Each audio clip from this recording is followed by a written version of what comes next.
talking about that as well. We're going into the drafting phase. I'm definitely looking at the mid because if Maru can shut down the mid, then I gotta say, man, Toda won't have a lot of room to move around. Then we'll see here, Lafella, Mirko. What do both of these teams have to say in the drafting phase of the first game? Ladies and gentlemen, let's get straight into it here. I'm wondering who's going to be on the blue side, who's going to be on the red side. Oh, they already got a first pick. There you go. Very quick bans and picks coming through right now from the side of TODAK. The Farsa. I'm guessing Joy, Occupy? Wan is Occupy is the one that got the Novaria. ban, but it seems like there is a swap here. It should be... Wait, let me check. Occupy on the right? Yeah, Left, sorry. Occupy on the left, right? Yeah. Because we have Alpha Maro, or is it the opposite? No, I feel Occupy got Novaria as well as Carrie and Lancelot. Okay. And Toda was the one that got the Eve as well as the Arvis. Yes. Okay, looking at it again, we just have to talk a little bit about the Novaria. It's sitting at a 100% win rate, and it's only been picked once. Other than that, it's always been banned out. So, we had this discussion yesterday. I'll have this discussion again. I'll take that discussion right now and ask you, Lafell. With Sans playing it, do you think it is just a busted hero? I do think it's a busted hero for a lot of different things because the utility it provides is great. But the other thing that not a lot of people are talking about is the fact that it's so difficult to catch this Novaria. One of the more consistent ways you want to kill her is to use something like a Hayabusa, an Amon, maybe even a Gushin that just bursts very, very quickly before she can enter the wall. And I kind of feel like that is a very difficult thing for them to do. And the damage from the Novaria, it's one of those things where you don't think it hurts that much, but after you die and you check the replays like, yo, what? 80% damage just from the Novaria? Yeah. Her damage is definitely underwhelming at first and overwhelming later on, but I was thinking that Novaria seems a little similar to Xavier in that sense, right? He has a lot of damage before, especially before the nerf happened onto him, but you can counter these kinds of heroes with something that can dive into the back line. That is ridiculous, by the way, the stats we're seeing on screen. Fun 100%. fact, Speedy's Carrie, Melissa, and Brody are at 100% win rate. So it really shows you how dominant they were in the MPL MENA to qualify for MSC. They didn't just win, they took over. Here's the thing, man, because we've seen this fun fact for other players like Sanford with the Yuzong. Usually it's like one hero. He has 3 heroes with 100%. And he picks the carry instantly, right? He's confident in it. It shows that, sure, he has the stats to back him up, but the confidence to play it on stage in his first ever international event as a rookie, going up against the second best goal laner rated internally. Right now, honestly, looking at the draft, as a Malaysian, here's one of those things that Momo doesn't talk a lot. He's one of those guys that just plays the game. He's quiet. He doesn't show a lot of emotion. But even he said, guys, why do you guys keep giving me the Arlet? Why do you guys just ban him away? So now that Momo has the Arlet, it's already a very good start for Toda's draft. And for now, we gotta say, Toda, nothing surprising just yet. Everything looks as it should be. The Eve, the Arlet, the Kufra. And now, I feel if they really want to help out Chiku, maybe pick up Rival's hero first, and then think about the marksman matchup. I actually do have a question, right? For Arlet in particular, for TODAK, right? Is it only in the EXP lane? So far, yes. So far, yes. All right. So that's what we're assuming so far here. If, like you mentioned, they want to pick something up, they could pick up something that can go against a Lancelot in that jungle. And the Paquito is going to be the choice. When was the last time we saw the Paquito being played on an international stage? But when's the last time we Glue seen the and Minotaur? When's the last time we saw a Minotaur? I mean, we talked about this already in the patch notes, right? Yeah. The only thing really capping the Minotaur was that rage. And with the adjustment onto the rage, now you don't even need rage to go for that brilliant Minion's Fury. And looking at Toda, yeah, they picked up the Paquito. My question is, what's this Paquito going to be? Is it going to be the Tankito that we saw in Indonesia with the Demon Slayer emblem? Or is it going to be full damage, knowing that Rival might want to get some damage or might want to get some cheeky ganks on the Novaria? I'm not so sure full or not, but I'm kind of feeling this is a Hunter Strike Malefic Roar Paquito. After that, we'll see whether he will go for the Blade of Despair or he will go a little bit more defensive. Something about that Paquito, though, the damage Paquito, is you need to get that snow. There you go, Okay, ladies you and know what? gentlemen. Gold That's lane a Paquito. ling. Gold lane Paquito. Gold lane, Arlet. Gold lane Arlet. All right, you know I'll what? do you one better. What? Chiku, gold lane, Arlen. Yeah. Wow. All right. Here's the thing, right? See, that's why you said assume. There you go. And here's the thing. They won't change the roles. The hero, sure. Like, I will use tank, I will use fighter in the gold lane as long as I'm still in the gold lane. We're all good. I love it. I love it. They want to snowball. They want to snowball hard. This is exactly what I was expecting stepping into a TODAK match. And I'm sure that Occupy aren't really ready for it. But we gotta talk about this, right? If Arlet is in fact in the gold lane, how is that gonna fare against carry? Oh, early game? You can expect the Arlet to completely bully this carry. The only way you can get him down is if you gank him and shut him down from the start. And here we go. Ladies and gentlemen, the game number 1 for our first match of the day of MSC 2023 Group Stage, day number 2.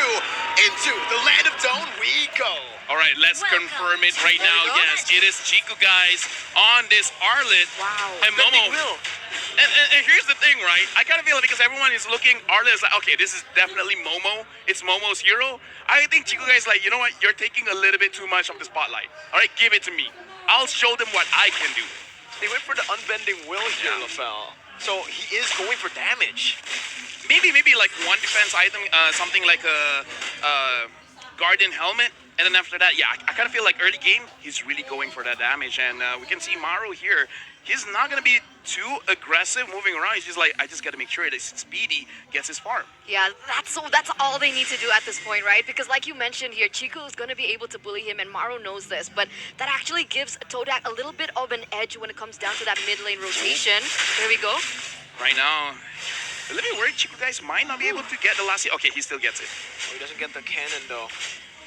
But still, as long as he gets it, because at that point, I thought that they were phrasing it a little bit too well, that Chiku would actually miss that gold minion. So the fact that he still got it, I would say it's still pretty good. But the thing is, Smile on this Novaria, usually with the Novaria, you will always get those faster ganks. We got to see how safe Chiku or Momo will be in the side lane. Yeah, so far things are actually looking a little bit passive, right? I think Occupy also, they want to wait for that level 4 power spec to hit onto Maru in particular. There's a lot of heroes that he can hinder with his ultimate, so I think we're waiting on that for just a little longer. But yeah, so far, nothing too fancy just yet. Actually very interesting here because though that they really are Chiku-centric, just now we saw that Chiku went in range to grab some experience from the jungle, sharing it with rival, making sure that everyone gets level 4 for this turtle fight. We'll see, Toda, will they actually contest this? They wanna, it does seem so. But Yums, nope, just uses the Tyrant's revenge away, giving Leo the first objective for Frey. Occupy strikes first, and this is what I'm worried about for TODAK. The fact that, you know, they aren't going to be outscaled here by Speedy. If he is given this much space to play the game, now Minion Fury into the mid lane, forcing a flicker very early on. Luckily for TODAK, Smile does not connect, but it's going to be the final slash. We're going to back onto the Tyrant's Rage into the real world manipulation. And it's a good trade over. TODAK with the first blood. Now, Finch Poise over. Smile's going to be targeted down. He does not have the flicker ready, and he will surely fall to the blades of rival. Yeah, that backfired for Occupy real fast, real quick. The counter engage setup coming in from TODAK was actually able to give them a little bit of an edge there in that mid side. But you can see here Leo already trading back. You saw that beforehand. Oh, wait a minute, rival? Okay. Yeah, but this does show the stability of TODAK for now, because it does look like what they want to do is this, they just want to get the farm first and then engage. Looking at the way they're playing the game, it's just all about getting Speedy to a comfortable position, right? Even Smile has taken a few hits in the early game where TODAK have been able to completely punish. Smile is very hard to catch on a Novaria, but you need to be very careful because that's what the Ling was picked up for. Whoa! Wow, even more. Smile again, just as I say it, it happens. Smile's gonna get caught by Yums on that Tyrant's Revenge, 0-2-0. I don't know about the scaling on this Novaria now. I'm actually I want to ask a question, right? Steel leg plates on Smile. Is that normal for Novaria? Actually, not really, because you kind of want to rush getting that, getting those first 2 items first. It really depends. Some do want that enchanted talisman. I personally prefer having the Clock of Destiny so that you scale very well come mid to late game. So yeah, very not normal, honestly. Yeah, it's unique, right? It's unique, we see yes. the Elegant Gem, obviously for the mana and the cooldown, but it's paired with the steel leg plate. So I think she's looking for more sustainability in these team fights. But now both of these teams are going to be rotating on this next objective. Chiku guys already starting it up. Already going all in, forcing the Minion Fury very early on as the real world inflation comes down and Chico's going to be able to sustain back up as Speedy tries to deal some more damage. That's the phantom execution and even the retribution from Leo securing it up. TODAK only sent 3 members over there. A good sidestep from Yum will get him to safety, but Rival's taking that purple buff. He's looking for something on the map as Momo just goes for a little bit of a trade down below in the bottom side river.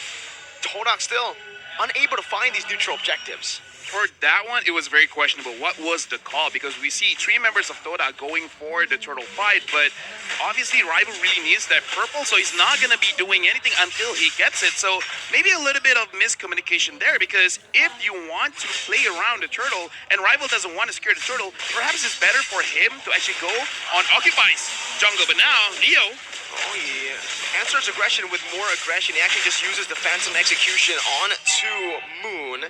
Gets him chunked quite low, and Occupy actually have gotten a pretty good position here to look for something up top, but I don't think they have enough kill pressure to really threaten Chiku guys. Yeah, they're trying though. They're going for something else at the moment, but that's what I wanted to ask. TODAK's composition, right? Is there a certain power spike that we should be looking forward to, right? Because for the first few turtles that occurred in the game, it didn't seem like TODAK wanted to commit onto it until just then, where they lost it.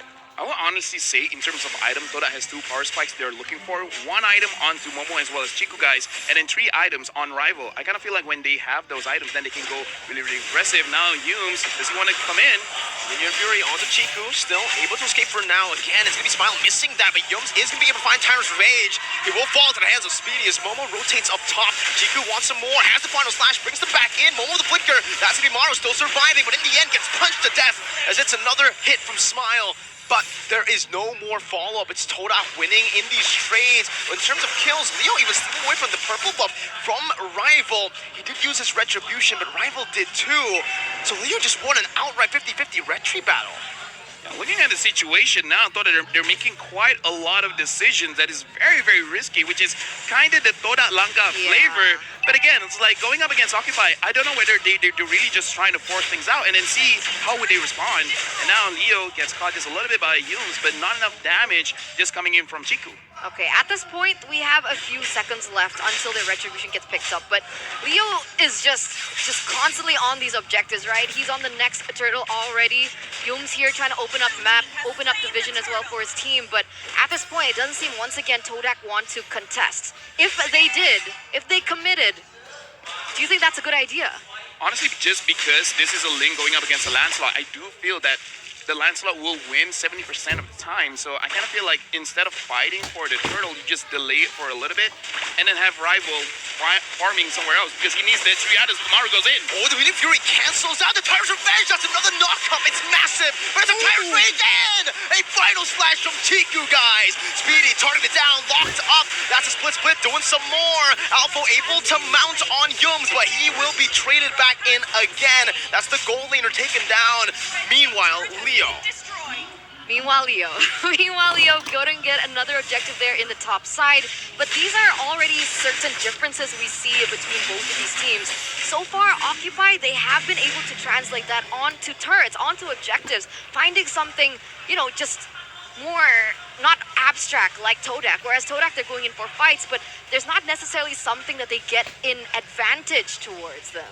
Right now, looking at the replay, thought that they played the fight very, very well, but I think it's because of their composition, having a lot of tanky front lines. But also, we can definitely see Leo has very good decision making, where he's like, I could possibly go in this team fight and maybe get a kill, but if we're talking about money, it's probably better just to get the turret and better map control. So I like the decision coming in from Leo. He could have came in for the fight, but he's like, nah, something more valuable is here on the map. Yeah, TODAK's trading back though, right? You can see that Rival was able to get a turret in that bottom side. Momo here being a little cheeky, trying to push that top side as well. He doesn't necessarily get it because it was clear on time, but oh, wow! He dodged away with the Thorn Rose Leo.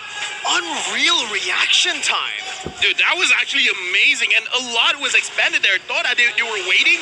They were trying to camp the bush, trying to get a kill, but he's like, no, I can read you like a book. Alpha now is frontlining for the team, and hold on, we see Chiku guys, you're being a little bit too front. You got to be a little bit careful there.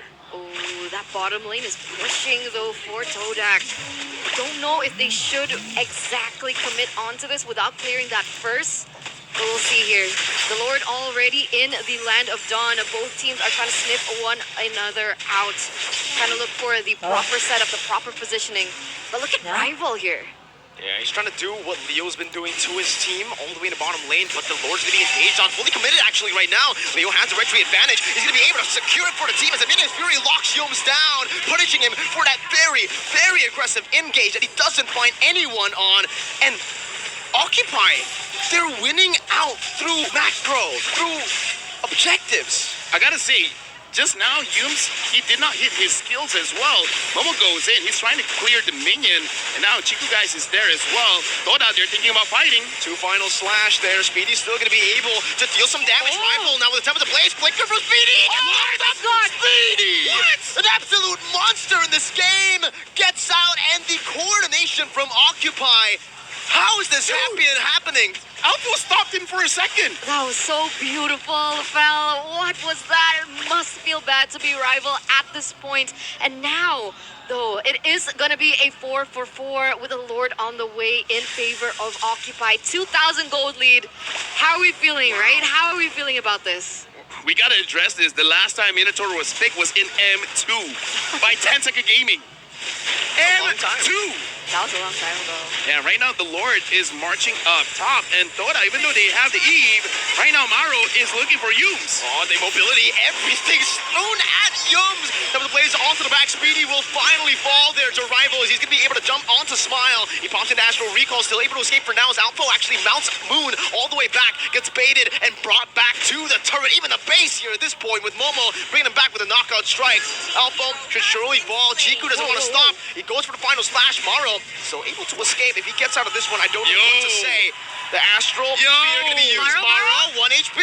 Chiku dives with the vengeance, but he might actually pay with his life. The Astral Spear is ready. Max range doesn't get it. And Chiku will be able to live for another day. I'm sorry, but Maro was from the base of Toda. That was All the way there. Yes. That took a very long time to kill the Minotaur. He ran a very, very long distance there, buying a bit of time, I guess you would say. And interestingly enough, even though it seems like things are going in the direction for Occupy, the gold lane has shifted, guys. Definitely. Oh, Speedy though.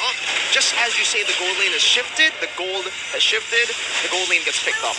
Just like that, easy Terran's revenge to find him. Leo is able to escape.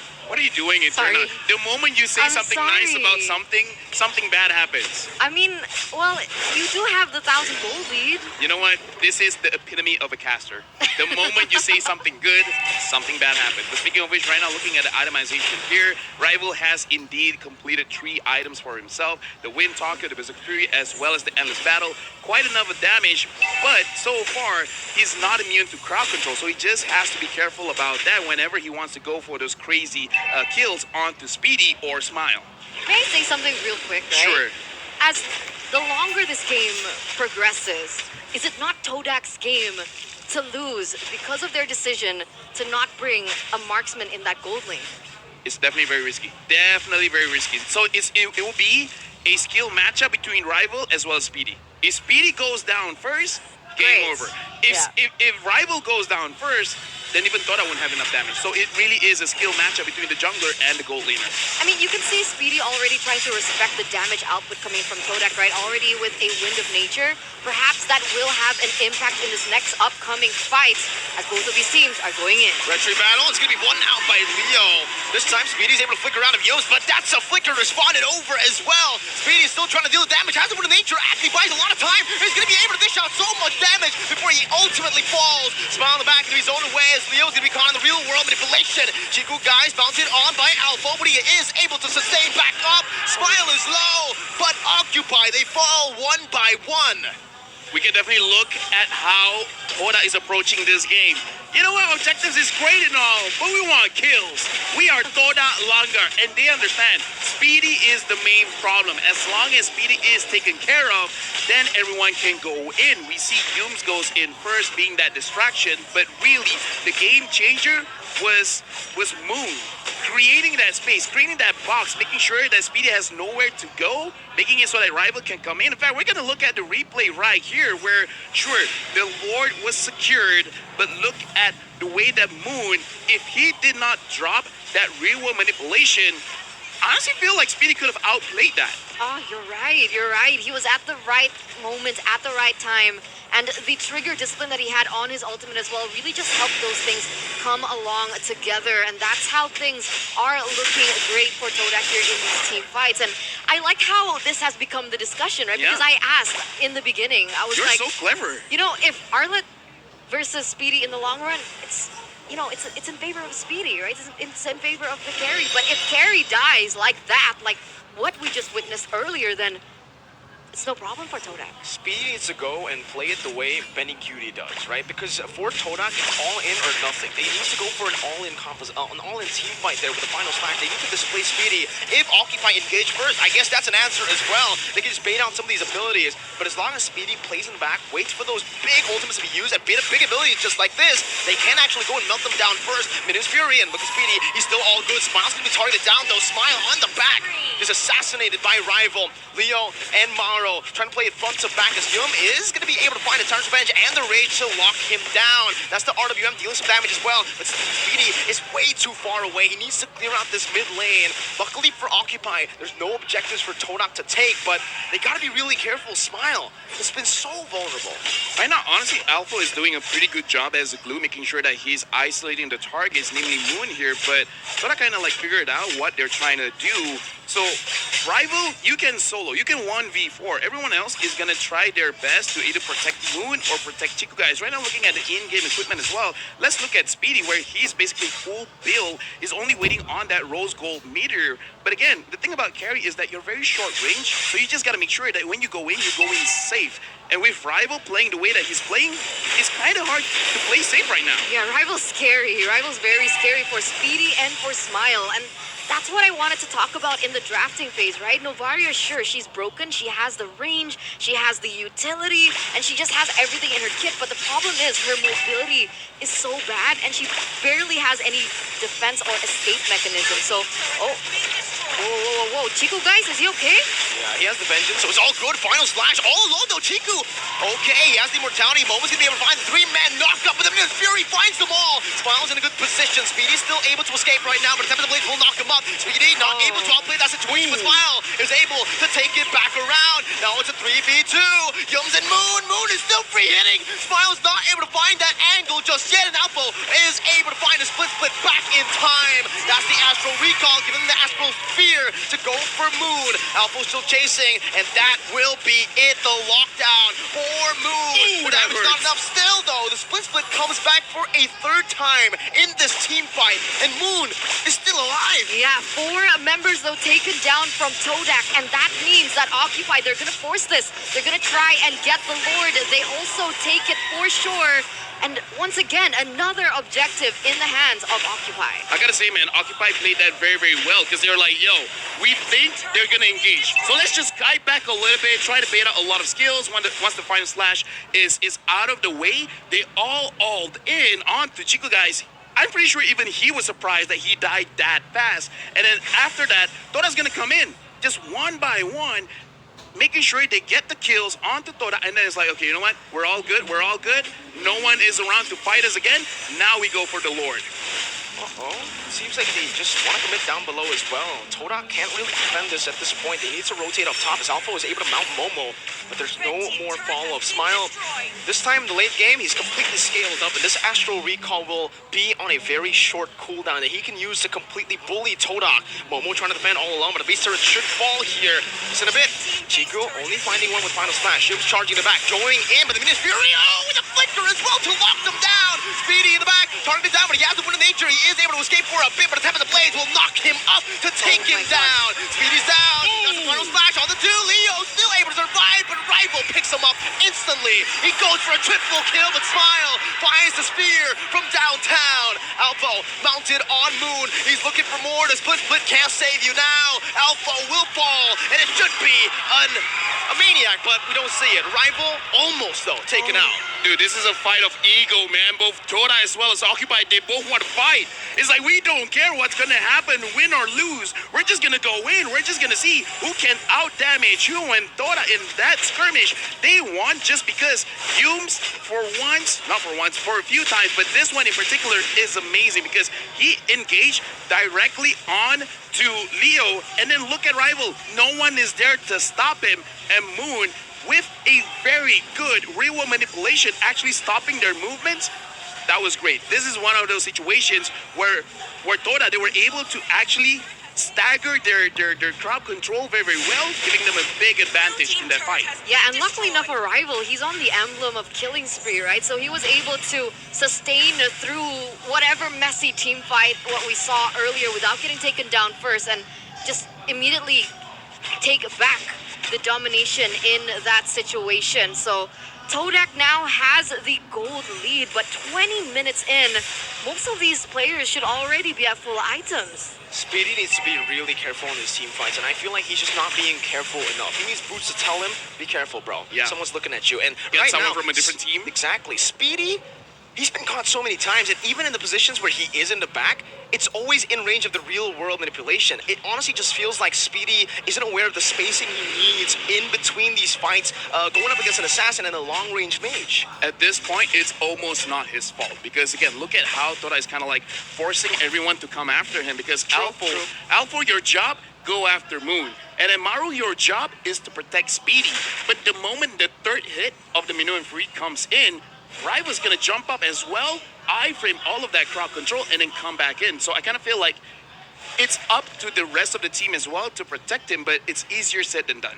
Oh, look at Rival, man. I just think like the Ling is so disgusting for certain reasons, right?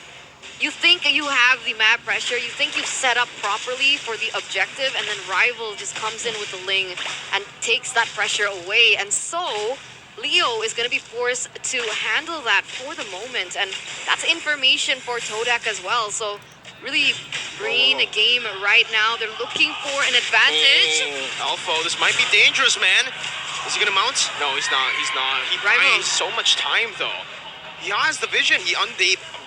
Occupy now know where TODAK are, but whoa, Maru still goes for it. Yums is able to find a rage, and in the back, Smile completely targeted free. Winter Truncheon popped in early. Leo's not going to be able to save him this time. He buys the immortality, but Smile, he gets out with a flicker. Real world manipulation locks him down. Speedy's still able to free hit for now, but he's not in range to free hit. And TODAK just get a free trade, despite Alpha already revealing to his team everyone's position. This is what happens when TODAK already got their items, and I like that they understand they can't go for a 50-50.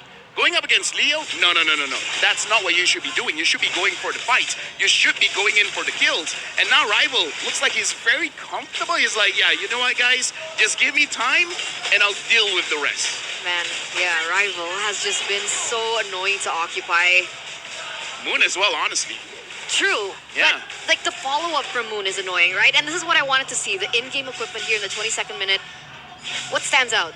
What stands out to me is the fact that everyone has like, what, 13, 12,000 gold ahead. So now we're going to see a lot of items swapping after this. The Novaria, I kind of feel like for a better roam boots, instead of going for the dire hit, I kind of feel like in this situation, just have encouragement so that you have extra damage on Speedy, where encouragement gives you more attack physical stats as well as attack speed. Even though, yes, for now, it looks like Speedy should be around capped on his attack speed, but maybe that extra damage could really help the team out.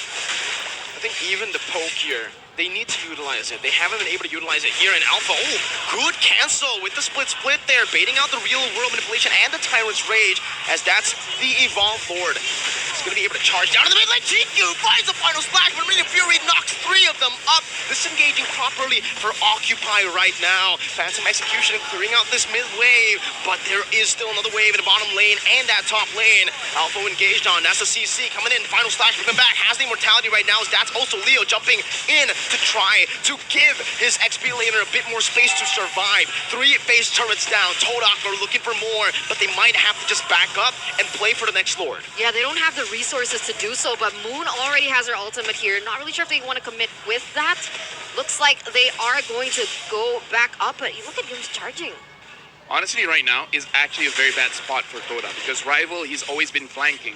But once Occupy is in the base, where are you going to flank? You can't actually come from their own base, so this is actually a very good spot for Occupy. If TODAK wants to force this, Speedy is just like, I could dash one step back and I'll be full health within seconds. So TODAK, they got to make sure that they actually bait Occupy out, and this is one of those weaknesses when you don't have a marksman. You can't poke them out with physical damage. Sure, magic damage hurts, but at this point in the game, physical damage is kind of more valuable.